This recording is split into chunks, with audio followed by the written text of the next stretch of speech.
செம்புரம் என்னும் கிராமத்தின் மக்கள் ஆடு மேய்ப்பதையே தொழிலாகக் கொண்டிருந்தனர்.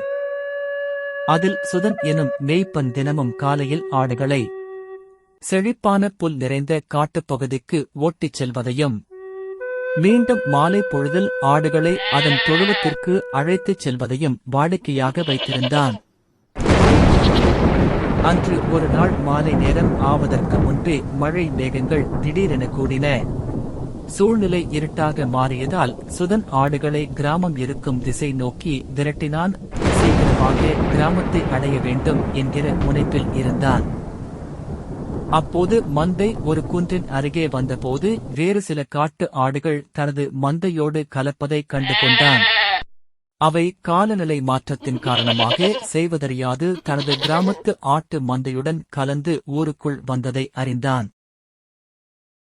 கிராமத்திற்குள் வந்து அவரது ஆடுகளும் காட்டு ஆடுகளும் தொழுவத்தில் அடைக்கப்பட்டன.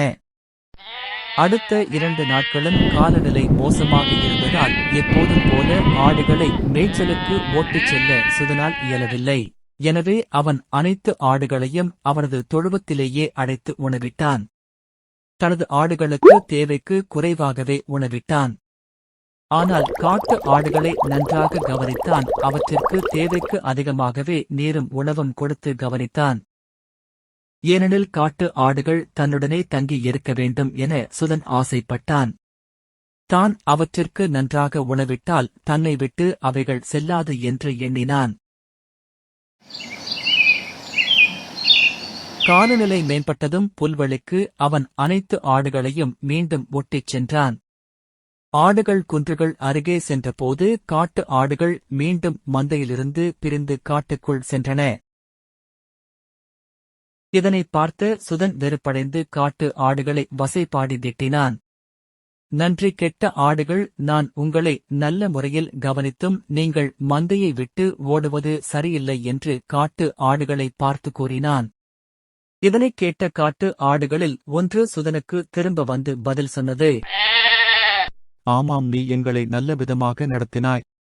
உண்மையில் அளவுக்கு மீறி எங்களை கவனித்துக் கொண்டாய்.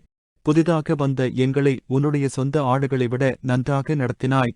இதேபோல் நாளை உனது மந்தையில் புதியதாக வரும் ஆடுகளை நன்றாக கவனிப்பதற்காக எங்களை கவனிக்காமல் விட்டுவிடுவாய். அதனால் நாங்கள் உன்னை விட்டு கிளம்புகிறோம். புதிய நண்பர்களுக்காக பழைய நண்பர்களை மோசமாக நடத்துவது என்பது நமக்கான நல்ல குணம் அல்ல குழந்தை செல்வங்களே.